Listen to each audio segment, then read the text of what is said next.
Hi, I'm delighted to be joined by mindset coach Joanna Naughton. And I can't wait for you guys all to hear Jo's story because she's had an incredible journey over the last few years. And I know it's going to be incredibly inspirational for all of you to hear it. So, what I'd love, Joanna, is would you just give everyone a little bit of an introduction to you and your work? First of all, it's absolutely lovely to be chatting to you, Shelley. Anytime I get to spend a bit of time talking to you is always well spent. So I'm really happy to be here. So I am Joanna Naughton. I'm a mindset coach, and I support people to master their mindsets, to really empower themselves, to get out of their own way, to start living the life that they really want to live.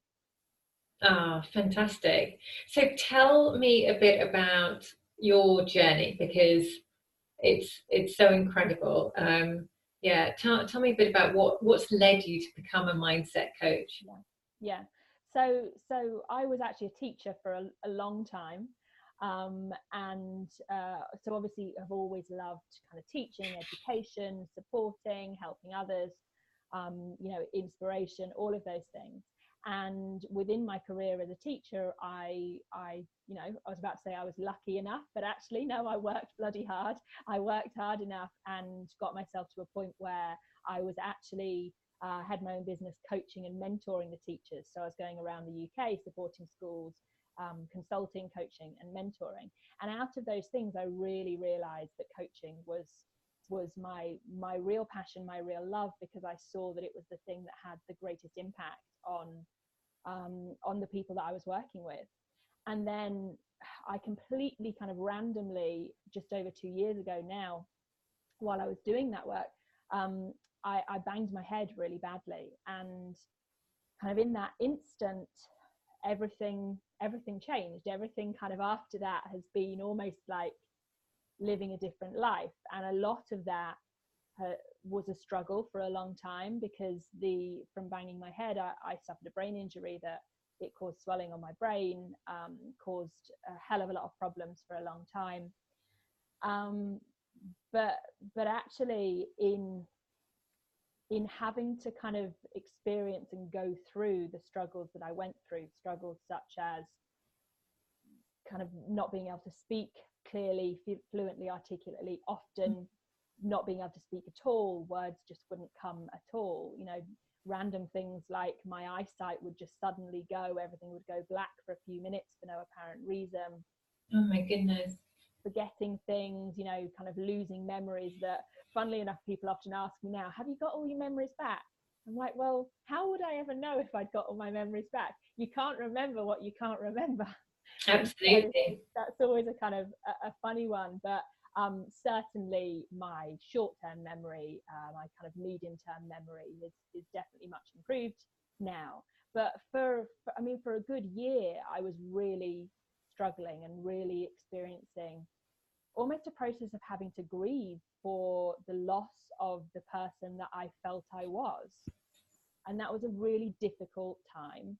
But in that time, I suppose the moment that kind of sticks out to me is my neurologist saying to me, you've really got to consider, Jo, not being able to continue working, full time, potentially ever. You've got to kind of work out what that might look like.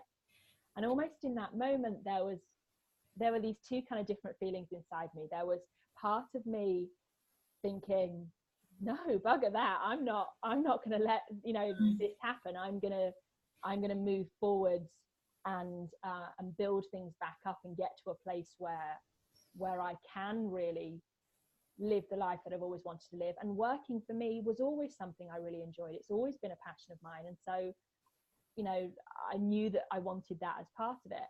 But then the other side of me just kind of checked in with this feeling of, okay, if I resigned to myself to the fact that I can't work again, almost can I then take the pressure off myself to have to do it? And Yeah. I'm not saying I was in a financial situation or, whatever, that I didn't have to, but actually by quietening those voices down and just coming from a space of, all right, what if I didn't have to? what if it really was just from a place of pure I want to and creation, and it could be anything I dreamed it to be, because there's the potential it could be nothing. If it could be what I really dreamed it to be, what would that look like? And I started really checking in with the work I had been doing, my teaching career, the work I was doing as a consultant, a coach, a mentor. I really started asking myself questions about, what do I want? What do I love? What am I good at? What lights me up? What drains me? And within all of that, I realized that the thing that I really, really did love was being able to support people through coaching, through supporting them in identifying their own power and wisdom. And so I started taking training courses. I had to kind of almost reteach myself to read in a lot of cases. I was able to kind of see the words and take them on, but it wasn't reading as reading had been in the past for me. It was a real challenge to take anything on board. And so in slowly developing that skill again, I was reading things that kind of trained me in neurolinguistic programming, all about how the mind works, and in lots of different ways.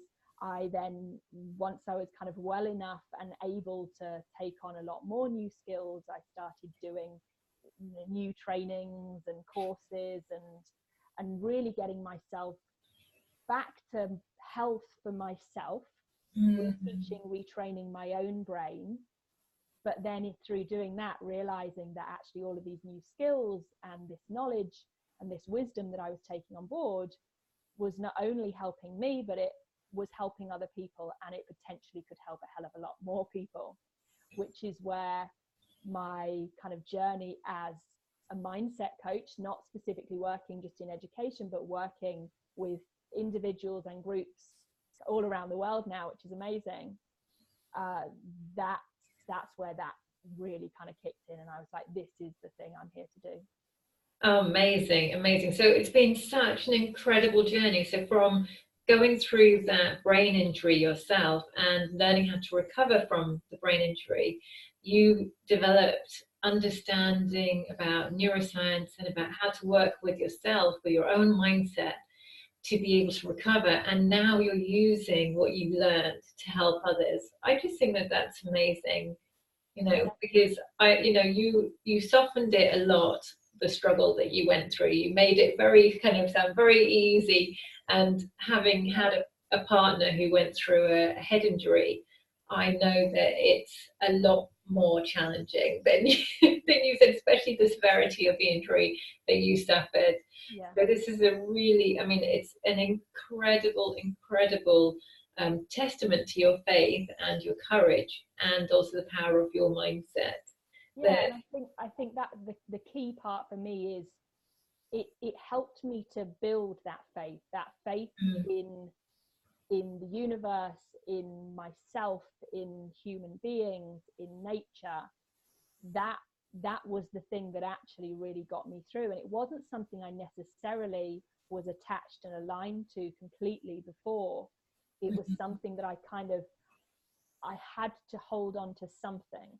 And in those really difficult times, I had to hold on to this real deep trust that everything was going to be okay.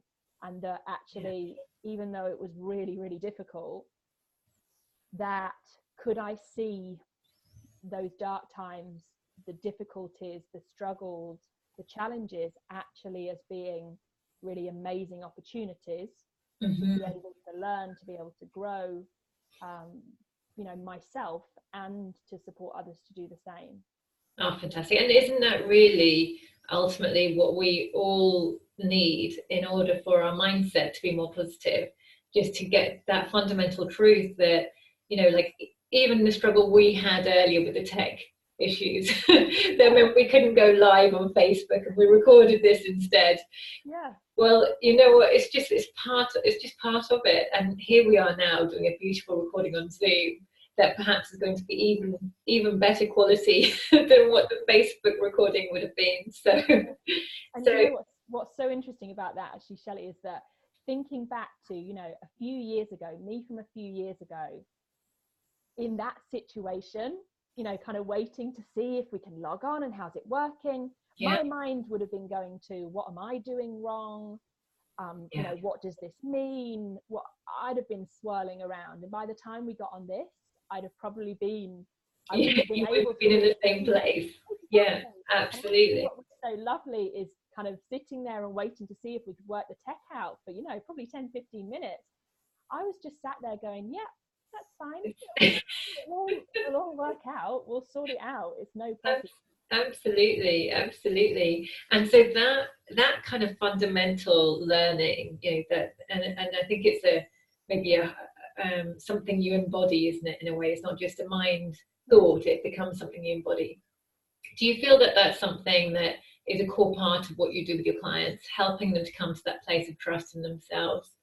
Yeah, that is, you know, the number one thing that I support people on is to find that real deep inner trust. Because as soon as, you know, so many people come to me with so many different kind of presenting kind of problems or struggles or challenges or goals, and you know, I always obviously take them on board. They're really important, but there's always something deeper. There's always something kind of deeper behind it. So for example, at the moment I'm working with quite a lot of entrepreneurs who are growing, building businesses, and a lot of the struggles that they have are around thinking about money and earning money and what does that mean. And so the presenting kind of problem is around, you know, how do I get money? Yeah. But actually, when we really kind of look into that, it's not about the getting of the money. It's not about this kind of desperate urgency to what do I do and how do I do it. Actually, when we can really find the deep trust inside ourselves that it's not about searching for something on the outside, it's being that thing on the inside. I am abundance. I'm not searching for it in the external world. I am abundance. And when I am abundance, when I trust that I am everything that I want and need to be, then those things start coming to me. I totally. That's what I support my clients to do. So my kind of signature program, my Master Your Mindset program, is kind of for anyone who has any big goals really, or anyone who's struggling with anything. Because once you can really master your mindset to a point of having this deep inner trust, just this kind of calm and peace around yourself, but a calm that also creates joy and vibrancy and all of, you know, all of those other things, then suddenly everything kind of comes to you that you've always wanted to come to you, because you're ready to receive it. Yeah, absolutely. And you know, I also know, as someone who's a business owner as well, I also know that we can want this and achieve it, but we can also kind of fall off. You know what I mean? So we can fall off the wagon, as it were, with our mindset. I mean, I've been quite honest and said to my audience, you know, earlier in the year, I had a really difficult period of time where I was really anxious. I'd lost a bit of confidence, and had a few things had happened, and I lost that self-confidence in myself. It was in January, February, and it affected my ability to sleep. So I started talking about that because I hadn't shared it before. But I've done a lot of work since then on my mindset, and like kind of going back to basics, like being a beginner again. I mean, you know, like you, I've got a psychotherapeutic background. You know, I've worked with anxiety disorders with people for years. Did that for about 10 years. You know, I could say, well, I know it all, but actually I just went back to like, no, I'm really humble. I actually don't know it all, because my head is just not in, it's not where it needs to be, and just started again. But I would love to hear from you, because I use some techniques that really help me, but I would love to hear from you what you would suggest for someone who is maybe, you know, they're an entrepreneur, you know, maybe a coach, maybe a consultant, and, you know, things, you know, maybe when they get clients, they feel really great, but then they kind of, you know, go through that sort of anxiety is coming up again, you know, watching the cash flow and stuff.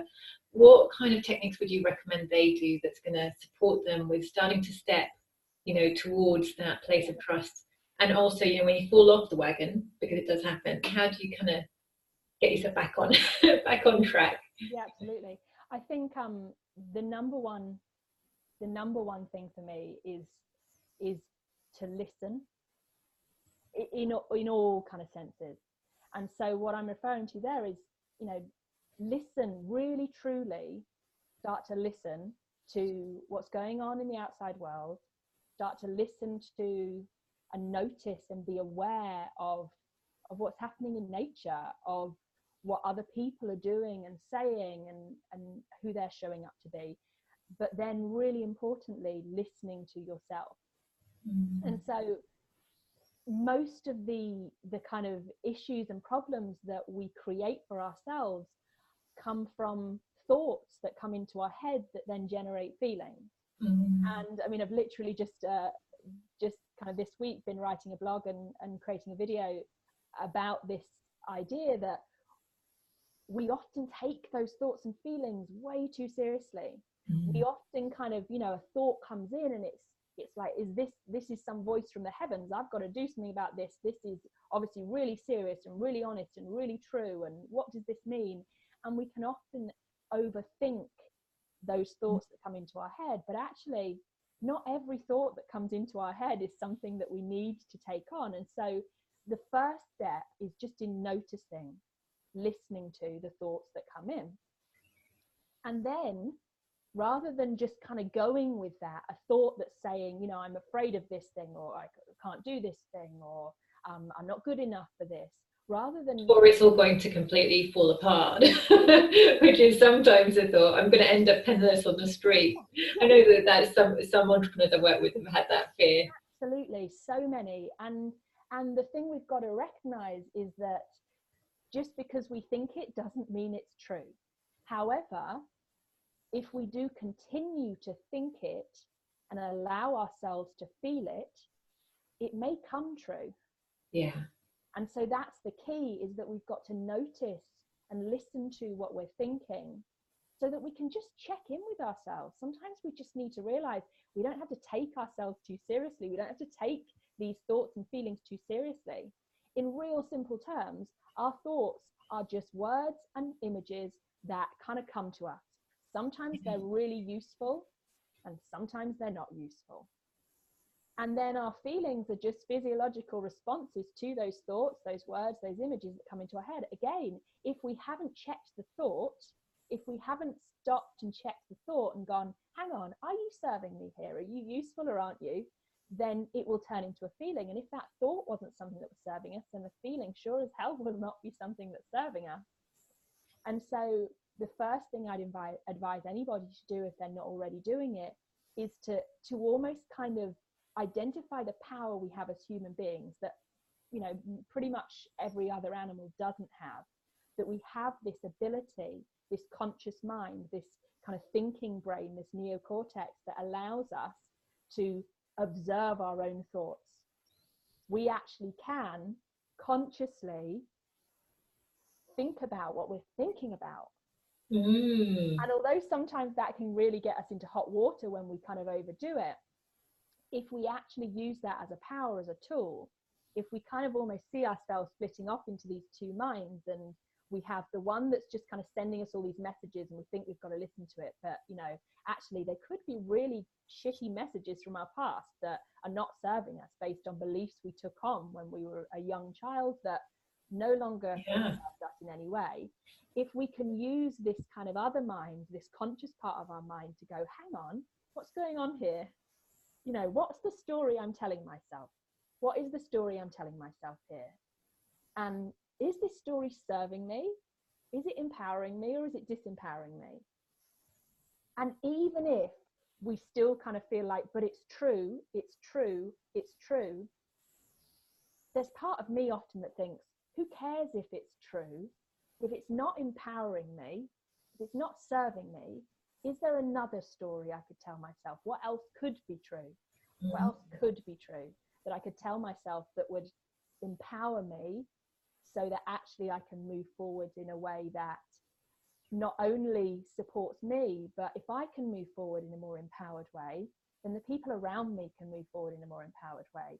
Then the people around them and around them, you know, the whole world can start to move forward in a more empowered way if I can just listen to, notice, check in with my own thoughts. I think that's really, really, it's a very beautiful way of giving a tool, a very clear tool that people can start using. And I really like what you're saying about becoming that observer of the thoughts and feelings that are happening in you, and not just buying in to the stories that are coming up, but actually checking them out a bit, and giving yourself the opportunity to go, is this really real, actually? It really, those three questions are real key questions for me when something comes up. What story am I telling myself? Mm-hmm. How is it serving me? Mm-hmm. And then what else could be true? And that's amazing. Often just using those three questions for pretty much anything. Those three questions almost can apply to kind of pretty much anything. Interactions just with myself, in my own mind, interactions with other people, where you start to then kind of get a different feeling. Interactions with thoughts about what I'm trying to do, in so many different contexts. Just those three simple questions just take you more into your conscious mind. We live probably up to 95% of our time in our unconscious minds, our minds that are, old programs and patterns from our past. They're schemas we're running based on things that didn't serve us in the past, yet we kind of just still are using them and regurgitating them. Almost, to me, it's as if we're sleepwalking through life in so many ways. And that's where, for me, my brain injury actually was the moment where I sure as hell woke up. I woke up. That moment was the moment where it almost, I banged my head so hard it woke me up, and I had to start being really conscious. The phrase that I use, which then became the tagline for my business, because it just kind of came out when I was writing about it a year after my brain injury, that it woke me up and I started living on purpose. I started really doing things on purpose with intention. And I also started thinking about what my purpose is and what that actually meant. And within all of that, when you're living on purpose, then you're checking in with yourself. You're being aware, you're asking yourself those questions, but you're not asking yourself those questions from a place of fear or judgment or comparison. Mm-hmm. You're asking them in a really kind of positive, uplifting, curious way. I'm just curious. I'm just curious. I'm not judging you and saying, what story are you telling yourself? Mm-hmm. I'm just curiously asking, what story am I telling myself here? Yeah. I'm just curiously asking, the way you would of a 3-year-old, 4-year-old child, when they're, kind of coming towards you, and in your mind you're thinking they potentially could be coming towards me to, whack me with something that they're playing with, or they potentially could be coming towards me to give me a hug, or they could be coming towards me for a number of different reasons. And so with that child, you wouldn't say, why are you coming towards me? Yeah. You'd say, hello, what are you doing? What's going on here? What are you doing? You'd ask it in a curious, non-judgmental way. And our unconscious minds pretty much are the 3-year-old, 4-year-old, 5-year-old version of ourselves. Mm-hmm. And so if we kind of utilize that same sort of idea, and we talk to our minds, our unconscious minds, in that kind of uplifting, non-judgmental, curious manner, rather than being the persecutor or the rescuer of our own minds, then we're much more likely to get an answer that feels true to our kind of our guts, our inner wisdom.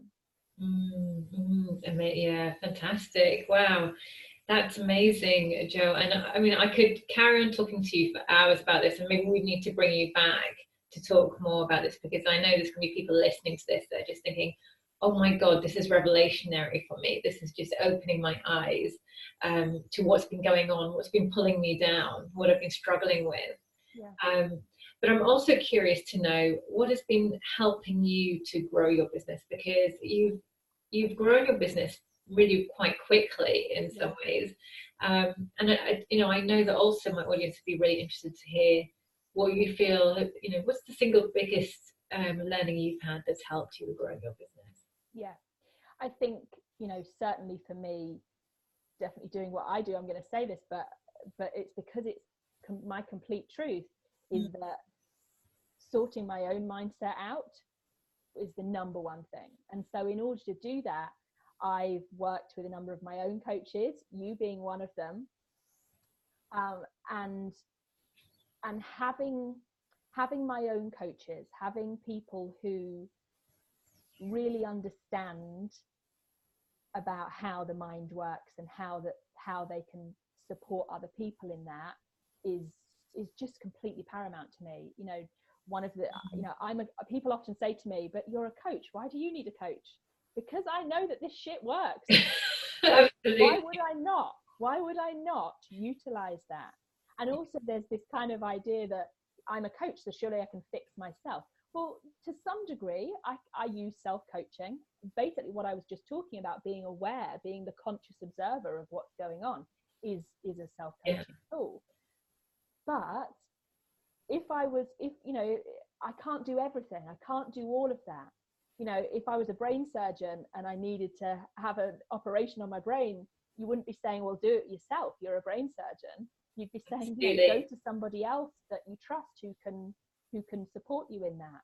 And so having my own coaches absolutely is key to me in terms of getting the mindset right. And then, I have to say, and this isn't just because you're interviewing me, but working with you on the strategies that we worked on. So what I was so amazed by when we worked together is that I think when I went into it, I saw it as I was going to be getting the what and the how. I was going to be getting the kind of actual, practical, tangible strategies to continue to build my business. And I mean, I got absolutely all of that and more. But what I loved so much is that I also got the why, and the deeper why and the purpose behind it from working with you. The part that I was most surprised by and actually really loved the most is how knowledgeable and how wonderful you are at holding the space and being able to support the people you work with, not only in the strategy, but really in the deeper mindset work as well. And I think combining those things is a really powerful place to be. Yeah, I totally agree with you. I think it's always got to be purpose. Why are you wanting to do this? What is the mission? What is the difference you want to make?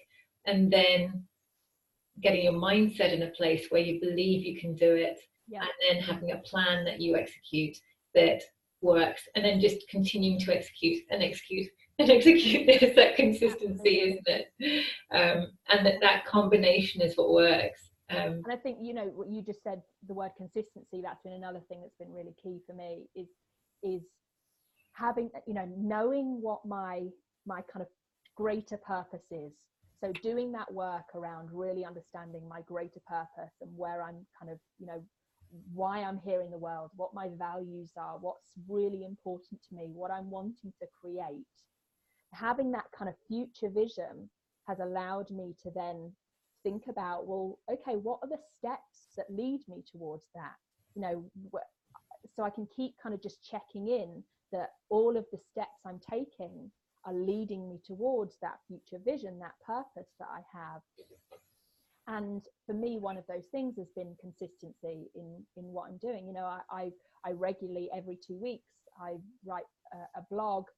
The other week, the alternate week, I then do my video on YouTube and different places. I have my kind of email tribe newsletter every 2 weeks. I kind of regularly. You got a structure. I have a real structure in it, and that once the mindset's really sorted, then actually that structure just becomes a complete no-brainer, because you know that every step you're taking is moving you towards where you want to be, rather than just kind of fishing around in the dark.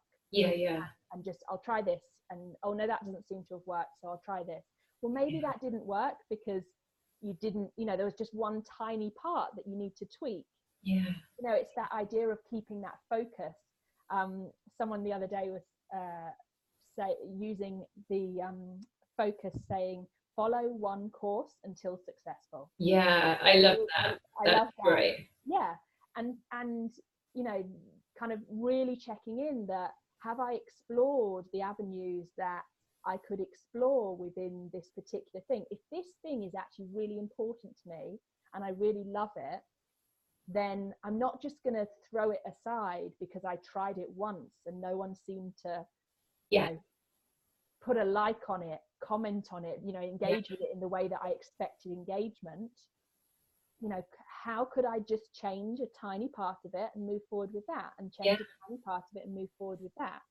And just then keeping on checking in at every time. Is this still something I love? Is this still something that's important to me? Is this still something that's getting me to where I want to be? Just, you know, continuing to check in with the intention behind it. Because every now and again, some things we realize that we're kind of carrying on in this hamster wheel of something, and we go, hang on, do I even want this anymore? Yeah. Do I even want this anymore? Yeah. It really is that intentional, just checking in and questioning and asking myself, you know, to really listen to what I want, to what's important to me, to who I am, to where I'm going. Oh, fantastic. Well, thank you so much, Joanna. You've given so much food for thought, I'm sure, for everyone that's going to be listening to this interview. And if anyone is listening and thinking, God, I really need your help, I need your help, you are the lady who can support me, how can they get in touch with you and contact you? So probably the easiest way is to drop me an email. So that's just hello@joannanaughton.co.uk. But, you know, one of the things that I always say to clients is, this really is working with someone, particularly when you work with someone one-to-one, as I often do, or in small groups, as I also do. It really is about a connection. Yeah. And so, you know, get in touch and see if let's see if we have that connection. That's the key thing. When we first talk and finding out about each other, it's not just about someone else seeing if they want to work with me. It's also, I come at it from a place of seeing if I want to work with this person. And it really is that kind of mutually just kind of seeing chemistry. Yeah. Whether there's that chemistry there, because that chemistry there, that connection there is going to be one of the things that helps both me and a client propel. Absolutely. And so, you know, get in touch, drop me an email, and we'll arrange a time to be able to, probably like this, via video chat. I always like to be able to see somebody when I'm first kind of talking to them, and let's just see what's going on and see whether this thing feels right. Fantastic. Well, thank you so much. This has been amazing, and we will need to get you back here and do another interview, and next time we'll be able to do it live. But thank you, huge thank you. Thank you so much, and yeah, just like, what an inspirational story. I mean, I know the work you do is just making a difference to so many people, and you are only going to grow and grow in your business. So it's a watch this space, I think, really. Yeah, absolutely. I can see you being a very influential coach in the mindset world internationally. I mean, so if you get a chance to work with Joanna, do it now, basically, is what I would say. Lovely. All right. Thanks so much, Joanna. Thank you, Shelley. And thanks to everyone who's been listening to us and enjoying this interview. Please do join us for our other interviews that we host. We're doing a season at the moment on mindset. So we've got a wonderful interview coming up with Isla, who's going to be talking about imposter syndrome. And we're going to have an interview on how to transition into the work that you love as well, with Shivani Baggi. So look forward to seeing you soon. All right, bye for now, guys.